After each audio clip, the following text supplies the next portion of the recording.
نازل کی تاکہ تم یاد رکھو۔ بدکاری کرنے والی عورت اور بدکاری کرنے والا مرد جب ان کی بدکاری ثابت ہو جائے تو دونوں میں سے ہر ایک کو 100 درے مارو۔ اور اگر تم اللہ اور روز آخر پر ایمان رکھتے ہو تو اللہ کے قانون کو نافذ کرنے میں تمہیں ان پر ہرگز ترس نہ آئے، اور چاہیے کہ ان کی سزا کے وقت مسلمانوں کی ایک جماعت بھی موجود ہو۔ بدکار مرد تو بدکار یا مشرک عورت کے سوا کسی سے نکاح نہیں کرتا، اور بدکار عورت کو بھی بدکار یا مشرک مرد کے سوا اور کوئی نکاح میں نہیں لاتا۔ اور یہ یعنی بدکار عورت سے نکاح کرنا مومنوں پر حرام ہے۔ اور جو لوگ پرہیزگار عورتوں کو بدکاری کا عیب لگائیں اور اس پر 4 گواہ نہ لائیں تو ان کو 80 درے مارو، اور کبھی ان کی شہادت قبول نہ کرو، اور یہی بد کردار ہے۔ ہاں، جو اس کے بعد توبہ کر لیں اور اپنی حالت سنوار لیں تو اللہ بھی بخشنے والا ہے، مہربان ہے۔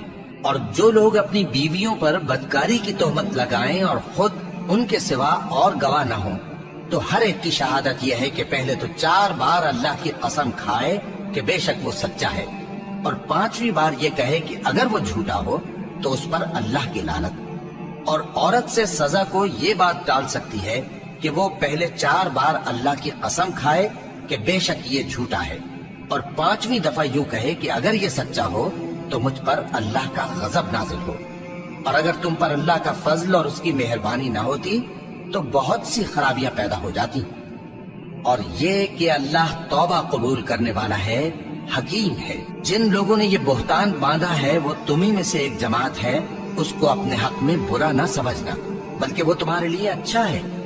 ان میں سے جس شخص نے گناہ کا جتنا حصہ لیا اس کے لیے اتنا وبال ہے، اور جس نے ان میں سے اس بہتان کا بڑا بوجھ اٹھایا ہے اس کو بڑا عذاب ہوگا۔ جب تم نے وہ بات سنی تھی تو مومن مردوں اور عورتوں نے کیوں اپنے دلوں میں نیک گمان نہ کیا، اور کیوں نہ کہہ دیا کہ یہ کھلم کھلا بہتان ہے؟ یہ بہتان لگانے والے اپنی بات کی تصدیق کے لیے 4 گواہ کیوں نہ لائے؟ تو جب یہ گواہ نہیں لا سکے تو اللہ کے نزدیک یہی جھوٹے ہیں۔ اور اگر دنیا اور آخرت میں تم پر اللہ کا فضل اور اس کی رحمت نہ ہوتی تو جس شغل میں تم منہمک تھے اس کی وجہ سے تم پر بڑا سخت عذاب نازل ہوتا، جب تم اپنی زبانوں سے اس کا ایک دوسرے سے ذکر کرتے تھے اور اپنے منہ سے ایسی بات کہتے تھے جس کا تم کو کچھ بھی علم نہ تھا، اور تم اسے ایک ہلکی بات سمجھتے تھے، حالانکہ اللہ کے نزدیک وہ بڑی بھاری بات تھی۔ اور جب تم نے اسے سنا تھا تو کیوں نہ کہہ دیا کہ ہمیں شایع نہیں کہ ایسی بات زبان پر لائیں؟ پروردگار تو پاک ہے، یہ تو بہت بڑا بہتان ہے۔ اللہ تمہیں نصیحت کرتا ہے کہ اگر مومن ہو تو پھر کبھی ایسا کام نہ کرنا، اور اللہ تمہارے سمجھانے کے لیے اپنی آیتیں کھول کھول کر بیان فرماتا ہے، اور اللہ جاننے والا ہے، حکمت والا ہے۔ جو لوگ اس بات کو پسند کرتے ہیں کہ مومنوں میں بے حیائی یعنی تہمت بدکاری کی خبر پھیلے، ان کو دنیا اور آخرت میں دکھ دینے والا عذاب ہوگا، اور اللہ جانتا ہے اور تم نہیں جانتے۔ اور اگر تم پر اللہ کا فضل اور اس کی رحمت نہ ہوتی تو کیا کچھ نہ ہوتا، مگر وہ کریم ہے، اور یہ کہ اللہ نہایت مہربان ہے، رحیم ہے۔ مومنوں، شیطان کے قدموں پر نہ چلنا، اور جو شخص شیطان کے قدموں پر چلے گا تو شیطان تو بے حیائی کی باتیں اور برے کام ہی بتائے گا۔ اور اگر تم پر اللہ کا فضل اور اس کی مہربانی نہ ہوتی تو ایک شخص بھی تم میں پاک نہ ہو سکتا، مگر اللہ جس کو چاہتا ہے پاک کر دیتا ہے، اور اللہ سننے والا ہے، جاننے والا ہے۔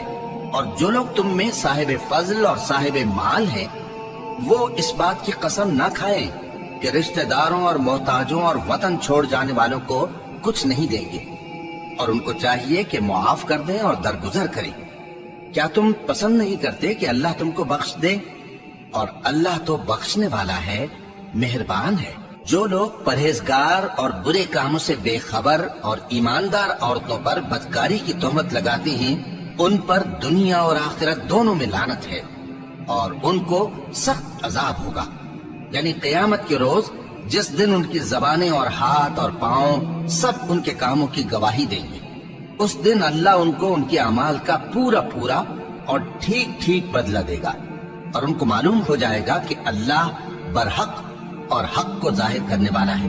ناپاک عورتیں ناپاک مردوں کے لیے ہیں، اور ناپاک مرد ناپاک عورتوں کے لیے، اور پاک عورتیں پاک مردوں کے لیے ہیں اور پاک مرد پاک عورتوں کے لیے۔